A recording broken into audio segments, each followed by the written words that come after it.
अगर फैसल खान जो खान सर है उनको अगर नेतागिरी करना है, उनको अगर पॉलिटिक्स में आना है तो खुल करके आए। इस तरीके से वो गोल गोल जलेबी बना करके, मालपुआ बना करके वो काहे को चले आ रहे हैं कि जिस हिसाब से जिन शब्दों का प्रयोग उन्होंने अंजना ओम कश्यप जी के लिए किया है वो किसी भी पढ़े लिखे एक शिक्षित मर्द पर शोभा तो नहीं देता है। अंजना सुनो, ये क्या तरीका होता है? आप तो मुल्ला मौलवियों की तरह बात कर रहे हैं, जैसे मुल्ला मौलवी जो है वो महिला को डिफेम करते हैं, मलाइन करते हैं, वही आप में छवि दिखाई दे रही है। मोदी जी झालमुड़ी खाने के लिए बंगाल में पहुंचे तो वो भी कवर करने के लिए पहुंच गए हो। अब सबने कहना कि ऐसी ऐसी चीजें कवर कर दी हैं, लेकिन जिस मुद्दे पे बात करनी चाहिए वो नहीं कर दी है। नहीं, जब लालू प्रसाद यादव जब गोईठा ठोकते थे तो उस वक्त भी मीडिया जाती थी कवर करने के लिए। जब हमारे मौनवरत की सरकार थी मनमोहन सिंह जी की, और जब वो कहीं भी जाते थे तो उस वक्त भी मीडिया जाती थी। पंडित जवाहरलाल नेहरू का तो सिगार लाने के लिए भी मीडिया जाती थी, प्राइवेट जेट से पैसा खर्च करके। राहुल गांधी का जब बर्थडे होता था तब भी मीडिया जाती थी। जब संजय गांधी और सोनिया एंटोनियो की शादी होती थी तब भी मीडिया जाती थी। तो अभी एक इलेक्शन के ड्यूरेशन में देश के प्रधानमंत्री कहाँ विजिट कर रहे हैं, ये मीडिया कवर कर रही है। अगर इस पे भी आपको आपत्ति है तो आप इस पे भी कानूनी कार्रवाई कीजिए ना, कि आप क्यों गई। किसी टीचर को गार्ड्स और सिक्योरिटी गार्ड रखने की क्या जरूरत है? मुझे तो यही नहीं समझ में आया। और वो भी ऐसा गार्ड जो आर्म्स रखे, ऐसा गार्ड जो बंदूक रखे। मैम, अंजना ओम कश्यप ने बोला है कि सारे अधिकतर जो भी यूट्यूबर टीचर्स हैं वो माफिया हैं। क्या कहना चाहेंगी इस पे? कि उन्होंने क्या कहा मैंने वो न्यूज़ देखा नहीं है, लेकिन मुझे ऐसा लगता है कि जाहिर सी बात है, मैं भी एक माँ हूँ, 16 साल के बेटे की माँ हूँ। मुझे लगता है कि किसी भी कोचिंग या किसी भी ट्यूटर की जरूरत की है। मुझे भी आंख लगता है पैसा देने में, हालांकि मेरा बच्चा बिल्कुल नहीं पढ़ता है कि किसी कोचिंग या ट्यूटर में जा करके।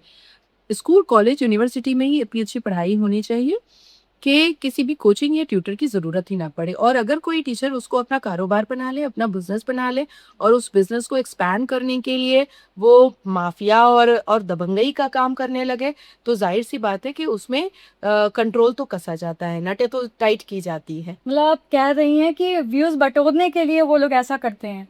मैं बिल्कुल नहीं चाह रही हूँ कि उनका यूट्यूब चैनल चलता है, कि वो क्या कर रहे हैं नहीं कर रहे हैं। एक सादा सिंपल माँ होने के नाते मैं कह रही हूँ कि मुझे किसी भी कोचिंग में पैसा देना आंख लगता है, किसी भी ट्यूटर को पैसा देना आंख लगता है, क्योंकि स्कूल, कॉलेज, यूनिवर्सिटी में ही पैसा दे दिया जाता है और वहां पर ही पढ़ाई इतनी अच्छी होनी चाहिए कि किसी कोचिंग को हमें हायर ना करना पड़े, किसी ट्यूटर को हमें हायर ना करना पड़े। दूसरी बात, फैजल खान क्या पढ़ाते थे मुझे नहीं पता, क्योंकि ना मैं नीट की स्टूडेंट हूँ ना मैं यूपीएससी की स्टूडेंट हूँ।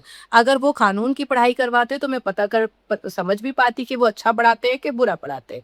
तीसरी बात, कि किसी टीचर को गार्ड्स और सिक्योरिटी गार्ड रखने की क्या जरूरत है?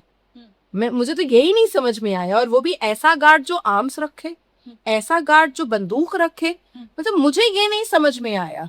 हमने भी स्कूल में पढ़ाई पढ़ी है, हमने भी कॉलेज पढ़ा है, हमने भी यूनिवर्सिटी पढ़ा है, और आज भी मेरे प्रिंसिपल से, मेरे टीचर से मेरी बातचीत होती है, मेरी मुलाकात होती है। कैलकाटा गर्ल्स इवनिंग कॉलेज से मैं पढ़ी हूँ, और अक्सर कैलकाटा गर्ल्स इवनिंग कॉलेज जो जान बाजार में है बंगाल में, वहां पर मुझे स्पीच के लिए बुलाया जाता है, क्योंकि उनके स्कूल और कॉलेज से मैं पढ़ करके निकली हूँ। तो जाहिर सी बात है कि उनको अच्छा लगता है कि उनके कॉलेज से पढ़ी हुई लड़की आज यहाँ तक पहुंची है।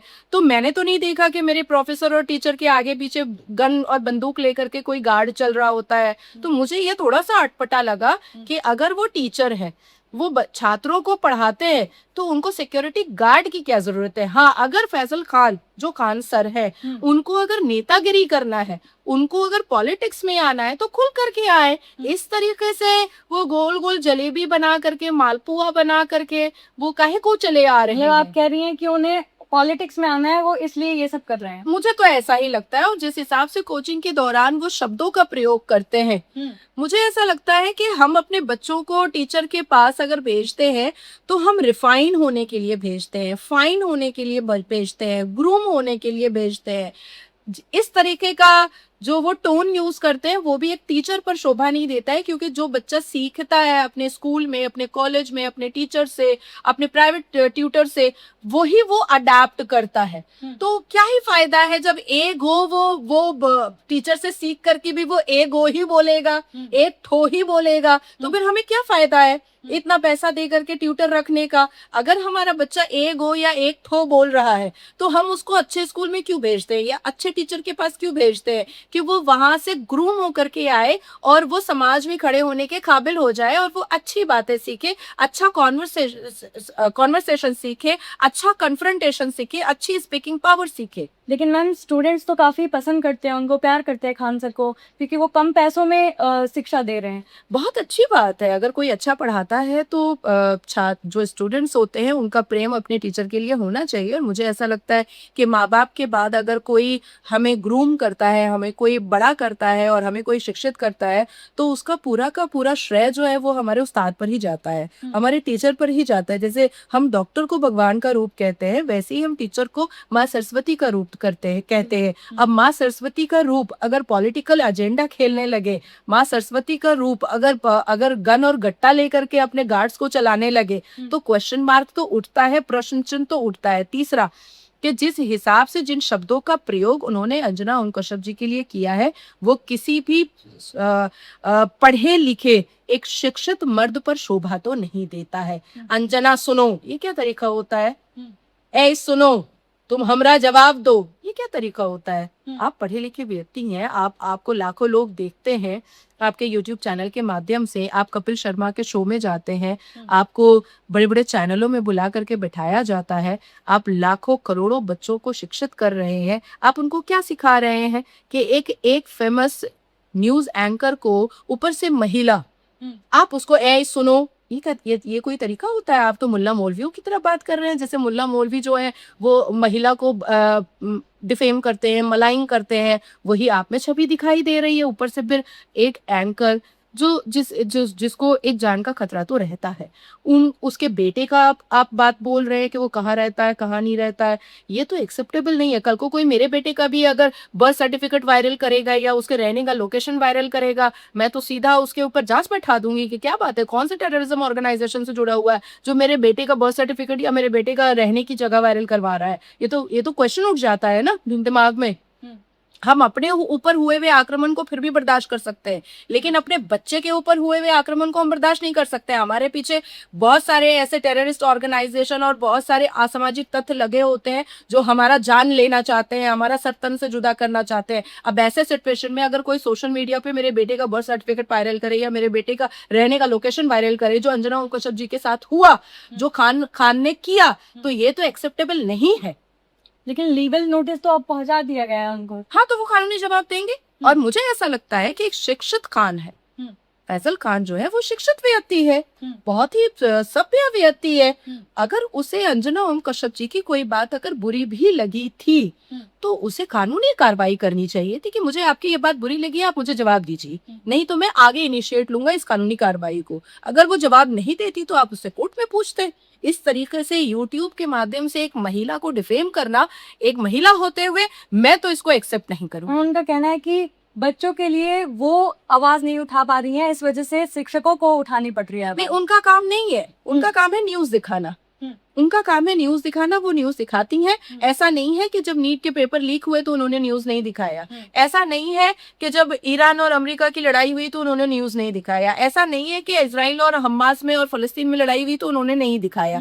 जब हिंदू बेटी का रेप हुआ तब भी दिखाया, जब मुसलमान बेटी का रेप हुआ तब भी दिखाया। उनका जो काम है न्यूज दिखाना, वो दिखा रही है, उसमें उनकी गलती कहीं पर नहीं है। और अगर किसी को गलत लगा था तो उस पर कानूनी कार्रवाई की जा सकती थी। इस तरीके से उनको डिफेम और मलाइंग करना किसी का हक नहीं है। मोदी जी झालमुड़ी खाने के लिए बंगाल में पहुंचे तो वो भी कवर करने के लिए पहुंच गई हो। अब सबका कहना है कि ऐसी ऐसी चीजें कवर कर रही हैं, लेकिन जिस मुद्दे पे बात करनी चाहिए वो नहीं कर रही। नहीं, जब लालू प्रसाद यादव जब गोईठा ठोकते थे तो उस वक्त भी मीडिया जाती थी कवर करने के लिए। जब हमारे मौनवरत की सरकार थी मनमोहन सिंह जी की, और जब वो कहीं भी जाते थे तो उस वक्त भी मीडिया जाती थी। पंडित जवाहरलाल नेहरू का तो सिगार लाने के लिए भी मीडिया जाती थी, प्राइवेट जेट से पैसा खर्च करके। राहुल गांधी का जब बर्थडे होता था तब भी मीडिया जाती थी। जब संजय गांधी और सोनिया एंटोनियो की शादी होती थी तब भी मीडिया जाती थी। तो अभी एक इलेक्शन के ड्यूरेशन में देश के प्रधानमंत्री कहाँ विजिट कर रहे हैं ये मीडिया कवर कर रही है। अगर इस पे भी आपको आपत्ति है तो आप इस पे भी कानूनी कार्रवाई कीजिए ना, कि आप क्यों गई, प्रधानमंत्री झालमुड़ी खा रहे थे, आप क्यों गई, आपको कानूनी कार्रवाई कीजिए ना, देश संविधानिक है, देश कानूनी है। आपको ये अथॉरिटी की पोजीशन किसने दी कि आपको अगर कोई बात बुरी लगी है तो आप सीधा उसको डिफेम कर दीजिएगा, ऊपर से महिला को, एक पुरुष होकर के, वो भी एक शिक्षित पुरुष होकर के, ये एक्सेप्टेबल नहीं है, इट्स कम्प्लीटली अनपार्डनेबल। लोगों का मानना है कि ये फैजल खान जो है वो मुस्लिम है, इस वजह से वो टारगेट हो रहे हैं। It's not about Hindu and Muslim, बिल्कुल भी नहीं। जो गलत करेगा वो टारगेट होगा। क्यों गौरक्षक अरेस्ट नहीं होते हैं क्या? क्यों हमारे आदरणीय प्रधानमंत्री को मोदी जी ने नहीं कहा कि बहुत सारे हिंदू जो है वो भगवा गमछा डाल करके गौ माता की रक्षा करते हैं और उसके बाद क्या क्या चलता है, सबका डोजियर बनाओ।